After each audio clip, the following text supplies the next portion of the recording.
ذرا ہٹکے میں خوش آمدید. شاہزیب جیلانی، وسعت اللہ خان، زرار کھوڑو کا سلام قبول کیجیے. آج ہمارے پروگرام کا بڑا موضوع ہوگا پاکستان میں زرعی ٹیکس، جو کہ ہمارے بڑے بڑے زمیندار، M N As, M P As اب تک ریزسٹ کرتے آئے ہیں، لیکن اب آئی ایم ایف نے ڈنڈا گھمایا ہے اور انہوں نے کہا ہے کہ اب یہ ایسے چلے گا نہیں، آپ نے یہ ٹیکس لگانا ہے. بعض گشت یہ ہے کہ ہماری صوبائی حکومتوں نے آمادگی ظاہر کر لی ہے نہ چاہتے ہوئے بھی. اس کا مطلب کیا ہے، کیا ہونے جا رہا ہے؟ ہمارے ساتھ دو ایکسپرٹس ہوں گے، ہم ان سے بات کریں گے. اس کے علاوہ ہم بات کریں گے سوات کی بھی. آپ کو یاد ہوگا کہ 18 جون کو وہاں پر ایک سیاح سلیمان قمر کو ہجوم نے بے دردی سے جان سے مار دیا تھا. پاکستان کی دنیا بھر میں بڑی بدنامی ہوئی. اس کا فالو اپ کریں گے کہ پیچھے اب پولیس کیا کر رہی ہے، عدالت کیا کر رہی ہے. لیکن اس سے پہلے کہ ہم اس موضوع کی طرف جائیں، میں آپ سے یہ جاننا چاہ رہا ہوں کہ کل عدالت کا ایک بہت بڑا فیصلہ آنے والا ہے، جس پر ٹیلی ویژن پہ میں دیکھ رہا ہوں کہ طرح طرح کی چہمگوئیاں ہو رہی ہیں، قیاس آرائیاں ہو رہی ہیں کہ فیصلہ کیا آئے گا، کتنے کا آئے گا، کتنے ادھر ہوں گے، کتنے ادھر ہوں گے جج صاحبان.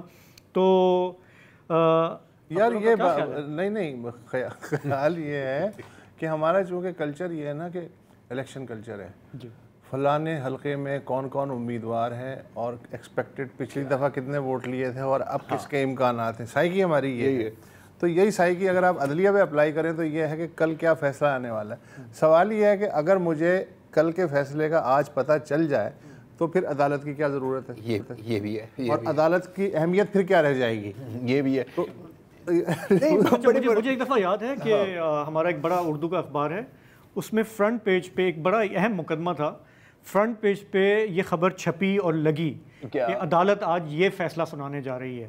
اوکے چلے، مطلب چانس بریکنگ نیوز، چانس لیا بھائی، چانس لیا. تو پھر دیکھیں نا، جب عدالت ہم کو بلاتی ہے اور کہتی ہے کہ سب جوڈس معاملات پہ آپ وہ کر رہے ہیں، تو پھر ہم کہتے ہیں کہ نہیں، ہمیں اظہار، ہم تو نہیں کر رہے. اچھا، اور اس میں عدالت کا کتنا زیادہ ریپوٹیشن کا نقصان ہے کہ فرض کریں کہ کسی اخبار کو پتہ چل بھی گیا کہ فیصلہ کیا آ رہا ہے، اندر سے آ سکتی ہے خبر، لیکن اسے دینے کا مطلب یہ ہے کہ اگر کل ویسا ہی فیصلہ آتا ہے عدالت کی کیا عزت ہے؟ کوئی انٹیگریٹی نہیں. اب دیکھو یار، مجھے جو سب سے جو مزیدار بات لگتی ہے نا اس کے اندر، آج سب بیٹھے ہوئے ہیں کہ یار کیا فیصلہ آ سکتا ہے. تو دیکھیں، یا تو ہاں ہے یا تو نہ ہے، یا تو کوئی بیچ والی گیم کریں گے.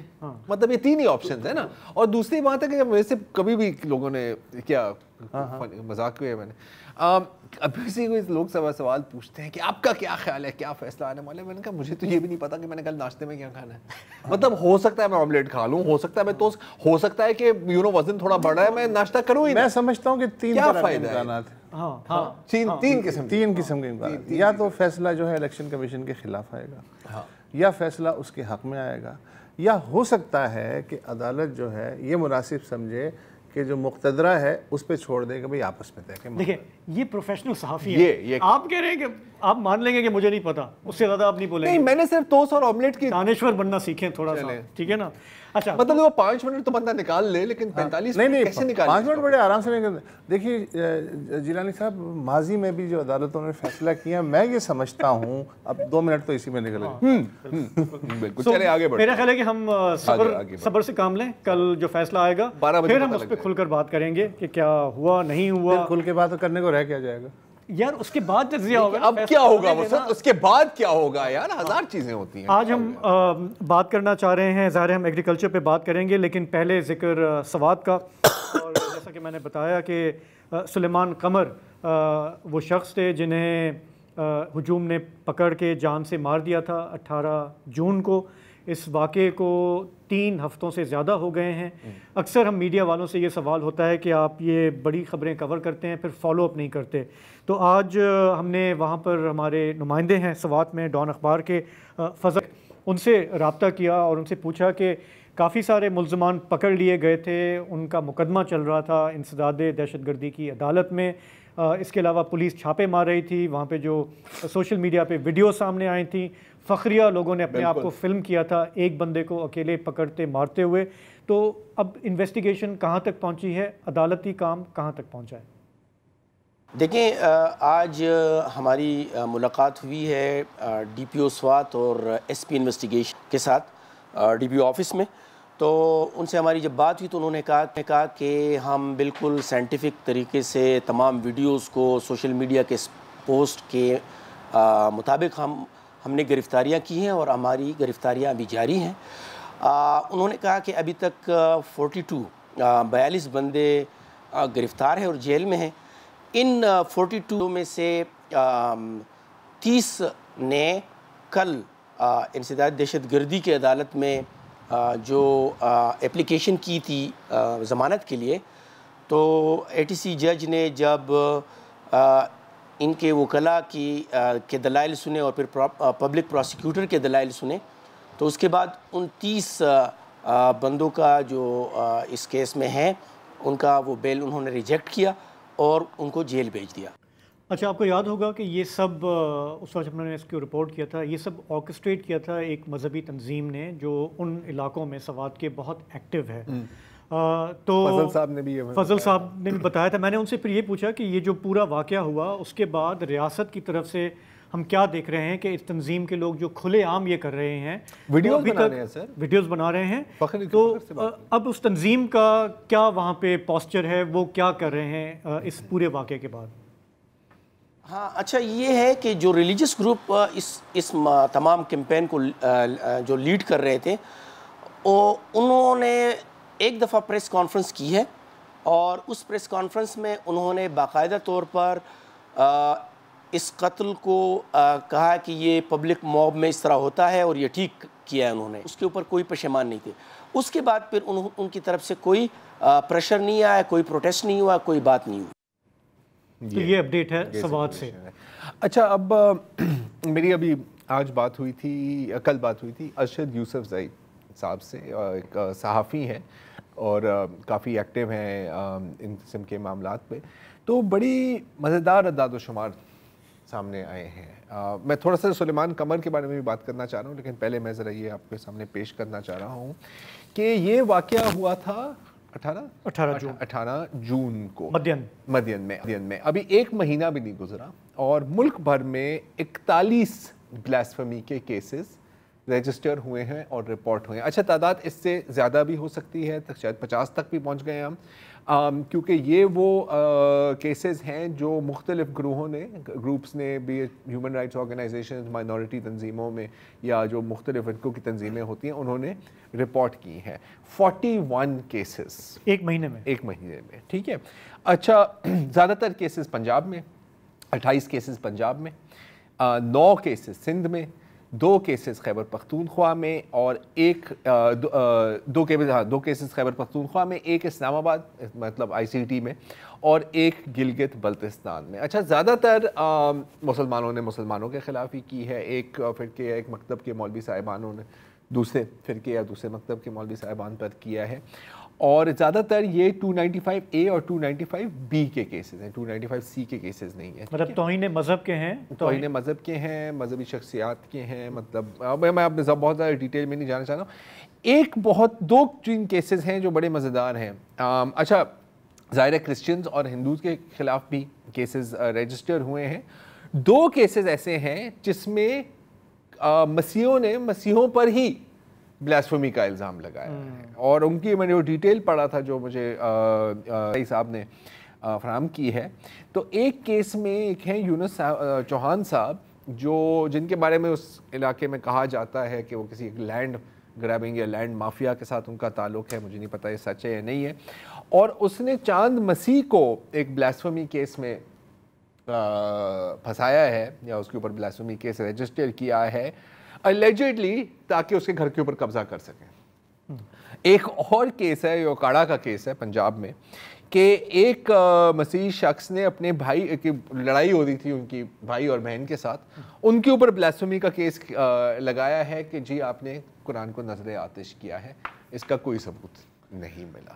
تو جو ہم یہ بہت آسان ہے نا، کوئی بھی کہیں لڑائی جھگڑا ہو اور ذاتی رنجش ہو تو آپ بس ڈال دیں، اور یہ آرام سے کیسز رجسٹر بھی ہو رہے ہیں۔ بالکل ہو رہے ہیں۔ اچھا، رجسٹر بھی ہو رہے ہیں، اور مزیدار بات پتہ ہے کیا ہے، یہ جو کیسز ہیں یہ زیادہ تر رجسٹر ہو کے پھر ودرا ہوتے ہیں، کیونکہ مقصد ہوتا ہے کیس رجسٹر کرنے کا کہ میں آپ پہ دباؤ ڈال کہ یار تو سیٹ لائن پہ آئے گا یا نہیں آئے گا۔ اچھا، ایک کراچی ایئرپورٹ پہ کوئی 3 سال پہلے ایک کرسچن کانسٹیبل، خاتون کانسٹیبل، اس نے کوئی گاڑی واڑی کسی غلط پارک کر رہا تھا، اسے روکنے کی کوشش کی، وہ سول ایویشن کا اہلکار تھا یا ایئرپورٹ سے ہی متعلق تھا، ان کی تو میں ہو گئی اور ویڈیو موجود ہے، اس میں وہ کہہ رہا ہے کہ میں تم پہ نا توہین کا الزام لگا دوں گا اگر تم نے مزید بات کی.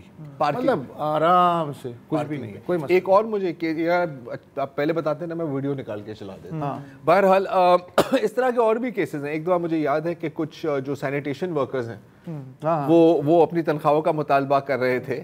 بعد میں یاد آتی ہیں یہ چیزیں. اسلام آباد میں اس نے بھی کہا کہ میں تم سب پہ توہین کا، وہ سی ڈی اے کا اہلکار تھا، سی ڈی اے کا اہلکار نے. اور مجھے اچھی طرح سے یاد ہے، ابھی بڑی دہائیاں گزر گئی ہیں، کہ ایک فارماسیوٹیکل کمپنی کا ریپ گیا تھا ایک ڈاکٹر صاحب کے پاس. یاد ہے آپ کو یہ کیس؟ بڑا مزیدار کیس، حیدرآباد میں. اور میرا خیال ہے کہ شاید ڈاکٹر صاحب ہندو تھے شاید، مجھے اب یہ یاد نہیں ہے کہ وہ کون تھے کیا تھے. اور اس نے اپنا کارڈ دیا، اس نے کہا کہ یار میرے پیشنٹ بیٹھے ہوئے ہیں، تم اپنے مطلب مال بیچنے کسی اور وقت آ جاؤ. اس نے اس کو غصے میں اٹھا کر اس کا کارڈ ڈسٹ بن میں پھینک دیا. اچھا، بندے کا نام تھا محمد سم تھنگ. تو اس نے کہا کہ میں تو تیرے پہ توہین کا کیس کرا دوں. یہ گیم ہوئی ہے. اچھا، ایک جو ٹرینڈ جو ہمیں نظر آتی ہے وہ یہ ہے کہ زیادہ تر جو کیسز اب رجسٹر ہو رہے ہیں وہ لوگوں کے فیس بک کامنٹس، ٹک ٹاک ویڈیوز یا واٹس ایپ پوسٹ پر ہو رہی ہیں. جنید حفیظ کا کیس بھی آپ کو اگر یاد ہو، وہ بھی فیس بک پہ تھا، جس میں پولیس نے بطور ثبوت صرف فیس بک پیج کی پکچر کی فوٹو کاپی پیش کی تھی کہ سر یہ ہے ثبوت. جنید حفیظ ابھی تک سولیٹری کنفائنمنٹ میں ہے. اچھا، اب ہم نے اس واقعے پہ تو بات کی ہے. اچھا، زیادہ تر آپ ایک بات اور بتائیے کہ زیادہ تر یہ جو آپ نے 41 کیسز بتائے ہیں، ان سے زیادہ تر پنجاب میں ہوں. جی وہ میں نے بتایا نا، 28 کیسز پنجاب میں. پنجاب میں ہونے کی وجہ بھی نظر آتی ہے. ایک تو سب سے بڑا صوبہ ہے، آبادی بھی زیادہ ہے. پھر یہ آپ کو یاد ہوگا کہ پنجاب اسمبلی نے جو توہین ہے اس کی ڈیفینیشن کو تھوڑا سا وسیع کیا. بالکل. پہلے یہ تھا کہ آپ اگر رسول اکرم اور صحابہ کرام کے بارے میں کوئی نازیبہ کلمات کہتے ہیں تو آپ پہ بلاسفیمی کی حد لگ سکتی ہے. پھر اس میں انہوں نے متبرک ہستیوں کو بھی شامل کر لیا.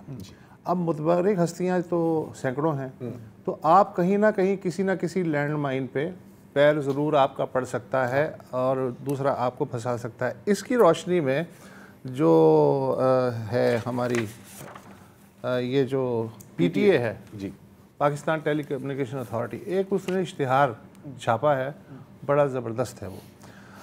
وہ ہے کہ ملحدین اور شرپسند عناصر کی جانب سے مل کر ہماری نوجوان نسل کے اخلاق، کردار اور عقائد کو تباہ کرنے کے لیے وطن عزیز میں انتہائی منظم طریقے سے سوشل میڈیا کے ذریعے رسول اکرم، اہل بیت، ازدواج مطہرات، اصحاب رسول، قرآن پاک اور قومی پرچم کی توہین کی جا رہی ہے. لہٰذا یہ جو ہے رجحان، اس کو روکنے کے لیے معاشرے کے تمام طبقات ہمارے سے بھرپور تعاون کریں اور والدین اپنے بچوں پہ نظر رکھیں کہ وہ سوشل میڈیا پہ کہیں کیا دیکھتے ہیں، کہیں ایسا نہ ہو کہ وہ بھی گستاخی کے مرتکب ہو جائیں. اس کے بعد انہوں نے FIA کے جو فون نمبر ہیں کچھ دیے ہیں کہ اگر آپ کو کوئی ایسی شکایت ہو تو اس پہ درج کرا سکتے ہیں. اور FIA کے جو سائبر کرائم ونگ ہے اس کے تھانوں میں بلاسفیمی سیل قائم ہے. درخواستوں پہ فوری کارروائی کی جاتی ہے. گستاخی کرنے والا کوئی بھی ایپ استعمال کر رہا ہو، کسی بھی ویب سائٹ کا مواد شیئر کر رہا ہو، اسے FIA کا کرائم ونگ جدید ٹیکنالوجی کی مدد سے گرفتار کر کے قانونی کارروائی کرے گا. یہ تمام شہریوں کو انہوں نے کہا ہے.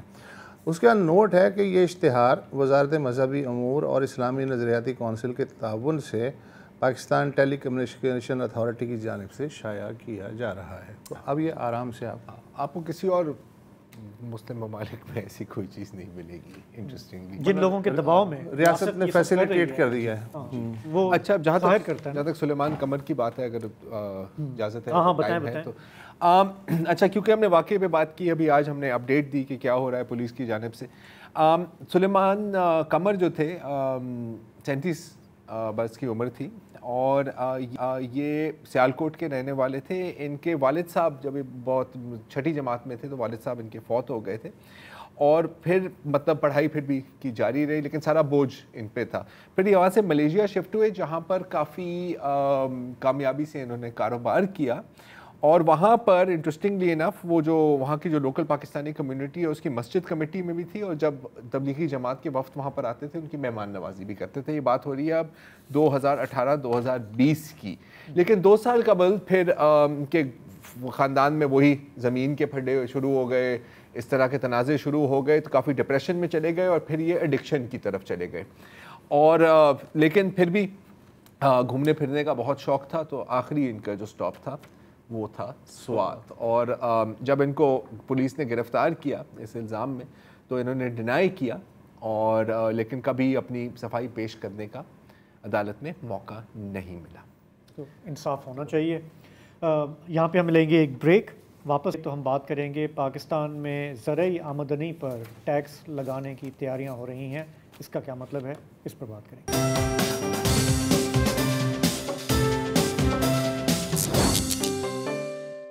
پروگرام میں واپس خوش آمدید. جب سے بجٹ آیا ہے تو آپ سن رہے ہیں, دیکھ رہے ہیں, بہت سارے لوگ شکایت کر رہے ہیں کہ ہمارے بعض شعبے جو ہیں وہ دہائیوں سے استثناء لیتے آئے ہیں ٹیکس کے, جبکہ جو بوجھ پڑتا ہے وہ تنخواہ دار طبقے پر پڑتا ہے, انڈائریکٹ ٹیکسز جو ہیں وہ غریب لوگوں پہ پڑتے ہیں. لیکن چند روز پہلے ایک بریکنگ نیوز آئی کہ جب زراعت کی بات ہوتی ہے, بڑے زمینداروں کی بات ہوتی ہے, ان کو جو اب تک استثناء حاصل تھا زرعی آمدنی پر وہ اب ختم ہونے جا رہا ہے. اور بتایا یہ گیا کہ ٹیکس جو اب ڈلنے جا رہا ہے وہ 45% تک ہو سکتا ہے. ایسا پاکستان میں پہلے کبھی نہیں ہوا اس لیول پر, لیکن اب جو ہمارے معاملات ہیں معیشت کے وہ اتنے بگڑ چکے ہیں کہ IMF کا حکومت کو کہنا ہے کہ ابھی نہیں تو کبھی نہیں. یہ خبر جو ہے یہ ہمارے پاس ایک بریکنگ نیوز کی صورت میں آئی جب سندھ کے ایک بہت بڑے زمیندار لاہور میں ایک سیمینار سے خطاب کر رہے تھے, اور انہوں نے سب کو کہ یہ کڑوی گولی اب ہمیں نگلنی پڑے گی. کچھ دوستوں کو ایگریکلچر سوچ سمجھ نہیں آتی, اب وہ اور بھی انکم ٹیکس لگانے جا رہے ہیں. انکم ٹیکس تو زیادہ تر لگے گا بڑے زمینداروں پہ, چھوٹے پہ نہیں لگے گا, مگر پھر بھی وہ لگانے جا رہے ہیں اور لگانا پڑے گا. IMF کا جسے کہتے ہیں نا ایک شرط ہے وہ, تو we are fine, we are ready with the conditions of going into it, مگر obviously we will look at it and وہ پروونشل گورنمنٹس کے ہینڈ میں ہوگا. پروونس ول پٹ دیٹ, اور اس میں ہم اسی طرح پارٹیسپیٹ کریں گے جس طرح بزنس مین انکم ٹیکس پہ پارٹیسپیٹ کرتا ہے, کہ ہم اپنا اس میں خرچہ بھی دکھائیں گے اور جو پروفٹ ہے وہ بھی دکھائیں گے, جو ہاری کو آدھا دیتے ہیں وہ بھی دکھائیں گے. اور وہ تو ٹیکسبل نہیں ہے, وہاں ٹیکس ہو نہیں سکتا, ٹیکس ہوگا میرے پروفٹیبلٹی میں. تو چلے کچھ چڑے کٹ پا لے آگے. صحیح, تو کچھ چڑے کٹ پا لے آگے, مطلب کڑوی گولی نگل لیں گے. ہاں اچھا نگلنی پڑے گی. یہ جو تاثر یہ کیسے ہے کہ IMF نے بطور خاص ایگریکلچر ٹیکس لگانے کا مطالبہ کیا, ایسا مجھے نہیں لگتا کہ ہے. انہوں نے یہ کہا ہے کہ جو نان سیلریڈ بزنس کلاس ہے اس میں کوئی بھی آ سکتا ہے, ایگریکلچرلسٹ بھی آ سکتا ہے, انڈسٹریلسٹ بھی, تو ان کی جو انکم ہے اگر 6 لاکھ سے اوپر ہے تو ان کے ساتھ وہی سلوک کیا جائے جو باقی شہریوں کے ساتھ ہو رہا ہے. اوکے, سو یہ جو صدر پاکستان کہہ رہے ہیں آپ کو اعتبار نہیں, یہ پتہ ہے تو اس میں آ گیا نا آٹومیٹکلی ایگریکلچر. دیکھیں اب اس کی جو زیادہ تفصیل ہے وہ شہباز رانا صاحب جو ہمارے بزنس رپورٹر ہیں ان کی ایک رپورٹ میں آئی ہے, جس میں انہوں نے کہا کہ IMF نے ڈائریکٹلی یہ کہا ہے کہ ایگریکلچر جو ہے وہ آپ کی معیشت میں اس کا جو کنٹریبیوشن ہے وہ کوئی 24% ہے, لیکن اس کا جو ٹیکس کنٹریبیوشن ہے وہ 0.1% ہے, اور یہ اب سسٹینیبل نہیں ہے, تو آپ کو لگانا ہوگا. اب ہم جانتے ہیں کہ یہ وفاقی سبجیکٹ نہیں ہے, صوبائی ہے. صوبائی حکومتوں میں سندھ کے جو ہمارے لیڈر ہیں انہوں نے بتا دیا کہ ہم کرنے جا رہے ہیں, پنجاب والے کرنے جا رہے ہیں. اس سلسلے میں شہباز رانا صاحب یہ بتاتے ہیں کہ یہ طے پایا ہے کہ اکتوبر تک ریکوائرڈ لیجسلیشن کی جائے گی صوبوں میں, تاکہ آپ یہ ٹیکس جو ہے یہ بڑھا سکیں. تو اس میں لائف سٹاک پر بھی ٹیکس کی بات ہو رہی ہے کہ آگے جا کے کریں. تو اب یہ جس طرح خود بھی بتایا, ہارسز ماؤتھ سے ہم نے سنا کہ انہوں نے آمادگی ظاہر کر دی ہے نہ چاہتے ہوئے, اس کو ریزسٹ کرتے آئے ہیں دہائیوں سے, لیکن اب یہ ریزسٹنس جو ہے وہ ختم ہو رہی ہے. تو ہمارے ساتھ 2 گیسٹ ہیں پروگرام میں کو ہم نے مدعو کیا ہے تاکہ ہم اس چیز کو سمجھ سکیں کہ یہ ٹیکس لگے گا، یہ آمدنی پہ لگے گا، لینڈ ہولڈنگ پہ لگے گا، گروور پہ لگے گا، کیسے یہ پین آؤٹ ہوگا۔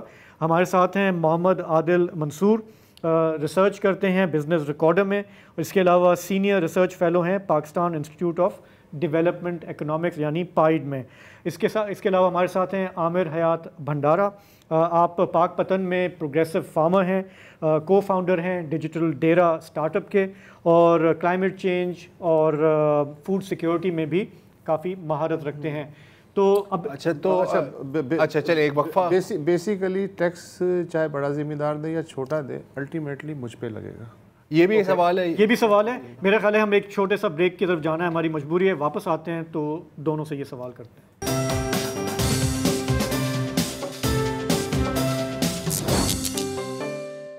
تو ہمارے دو مہمان ہمارے ساتھ ہیں، عامر حیات بھنڈارا اور محمد عادل منصور۔ عادل، پہلا سوال آپ سے، جیسے بھی بات ہو رہی تھی کہ اگر یہ ٹیکس لگنے جاتا ہے زرعی انکم پہ تو اس کا پھر براہ راست امپیکٹ جو ہے وہ تو عام آدمی پہ ہی آئے گا نا؟ میرے خیال میں اس کا براہ راست امپیکٹ عام آدمی پہ اچھا آئے گا۔ اس کی وجہ یہ ہے کہ جب سب ٹیکس دیں گے تو ہم سب پہ آگے جا کے ٹیکس ریٹ کم ہو سکے گا۔ جب صرف چند لوگ ٹیکس دیتے رہیں گے اور باقی لوگ ٹیکس نہیں دیں گے تو ملبہ جو ہے وہ سیلریڈ کلاس پہ یا انڈسٹریل کلاس پہ پڑے گا۔ اگر ہم نے ان دا فیوچر مستقبل میں یہ میک شور کرنا ہے کہ ٹیکس ریٹ کم ہو سکے، یہ 45% کا جو ٹیکس ہے وہ جو ہائیسٹ انکم پر ہے، لیکن ابھی بھی جو لوسٹ ٹیکس سلیب ہے 6 لاکھ سے اوپر کی آمدنی کے اوپر 5% کا یا 12 لاکھ سے اوپر آمدنی کے اوپر 15% کا، اگر ہم سب چاہتے ہیں کہ یہ ٹیکس ریٹس کم ہوں، وہ تبھی ہوں گے جب پورا پاکستان ٹیکس دے۔ یہاں تک بات یہ ہے کہ کیا اس سے قیمتیں بڑھیں گی؟ اس سے قیمتیں اس لیے نہیں بڑھیں گی کیونکہ یہ آمدنی پہ ٹیکس ہے، یہ اس کے مال و اسباب پہ یا گڈس پہ ٹیکس نہیں ہے۔ تو اس میں جو سیلنگ پرائس ہے فارمر کی یا گروور کی وہ مارکیٹ سیٹ کرتی ہے۔ اب مارکیٹ میں وہ بھی ہے جو زیادہ پروڈکٹیو ہے، جو نان پروڈکٹیو ہے، مارکیٹ میں وہ بھی ہے جو ٹیکس چوری کر کے لائے گا، اور مارکیٹ میں وہ بھی ہے جو ٹیکس پورا دے گا۔ اچھا جی فرمائیے، سی فائی گو آن۔ تو اس سے براہ راست انکم ٹیکس کے بڑھنے سے یا انکم ٹیکس کے لاگو ہونے سے براہ راست قیمتوں پہ فرق نہیں پڑتا، وہ قیمتوں پہ فرق پڑتا ہے جی ایس ٹی یا انڈائریکٹ ٹیکسز سے، جس وائے ہم یہ کہتے ہیں کہ جو جی ایس ٹی ہے یا sale on tax on goods ہے وہ ریگریسو ہوتا ہے in nature versus income taxes جو کہ پروگریسو ہوتا ہے، بیکاز انکم ٹیکس لوگوں سے ان کی آمدنی پہ یا منافع پہ لیا جاتا ہے، نہ کہ ان کی قیمت پہ۔ اچھا عادل، اب ایک چیز ہم کلیئر کرنا چاہ رہے ہیں کہ ایک تو جب ہم ایگریکلچر کی بات کرتے ہیں یہی ہوتا ہے نا 24% جی ڈی پی ہے جتنا بھی، تو اس میں لائف اسٹاک بھی شامل ہے، اس میں وہ جو ویجز ہیں وغیرہ ہیں وہ سب کچھ شامل ہے، یہ صرف کھیتی باڑی کی بات یہاں پر نہیں ہو رہی، رائٹ؟ اچھا، اگر ہم پوٹینشیل کی بات کریں، اب جو بھی ریٹ لگتا ہے ٹوٹل پوٹینشیل ٹیکس انکم اندازاً کتنی ہے؟ مجھے پتا ہے کہ ڈاکٹر انجم ناصم ہے، کوئی لمس کے ہیں شاید، جنہوں نے ایک اندازہ کیا تھا کہ 100 بلین 100 بلین، اب میں وہ اربوں اور خربوں میں نہیں جانا چاہتا، میں پھنس جاتا ہوں، حاصل ہو سکتا ہے۔ کیا کم و بیش اتنا ہی ہے آپ کے اندازے سے؟ اس سے کہیں زیادہ بھی ہو سکتا ہے۔ اگر ایگریکلچر کا ہم یہ ازیوم کرتے ہیں کہ 25% یا 24% نیشنل انکم میں یا جی ڈی پی میں شیئر ہے، تو اور اس حساب سے کیا اس کا یہی شیئر ہونا چاہیے ٹوٹل انکم ٹیکسز میں، تو اگر اس سال حکومت پاکستان نے ڈائریکٹ انکم ٹیکس کا ٹارگٹ رکھا ہے تقریباً 5 ٹریلین یا 5.5 ٹریلین کا، تو اس کا 25% تو بنتا ہے 1.3 ٹریلین یا 1300 ارب، تو یہ تو 100 ارب سے زیادہ کہیں زیادہ بنتا ہے۔ لیکن کیا یہ طریقہ درست ہے اس کا اسٹیمیٹ کرنے کا؟ اس کے بارے میں زیادہ کچھ کہا نہیں جا سکتا، جس کی وجہ یہ ہے کہ دیکھیں آمدنی اور شیئر ان جی ڈی پی دو بہت مختلف چیزیں ہیں۔ آمدنی کیونکہ زراعت جو ہے وہ بائی ڈیفالٹ بائی نیچر ایک لو ویلیو ایڈ ایریا ہے اکانومی کا، تو کیا زراعت میں اتنا ہی منافع ہوتا ہے یا جتنا فار ایگزامپل سروسز میں یا آئی ٹی میں ہوتا ہے؟ کیا زراعت کے اندر بھی ریٹ آف ریٹرن یا ریٹرن آن انویسٹمنٹ اتنا ہی ہے جتنا ٹیکنالوجی میں؟ ایسا میرے خیال میں کہنا درست نہیں ہوگا۔ ٹھیک ہے عادل، سوری میں ذرا بھنڈارا صاحب کو بھی لانا چاہ رہا ہوں گفتگو میں، وہ خود بھی ایک کاشتکار ہیں۔ عامر، ذرا بتائیے گا کہ ان پرنسپل آپ اگری کرتے ہیں کہ یہ ٹیکس لانگ اوور ڈیو ہے اور لگنا چاہیے؟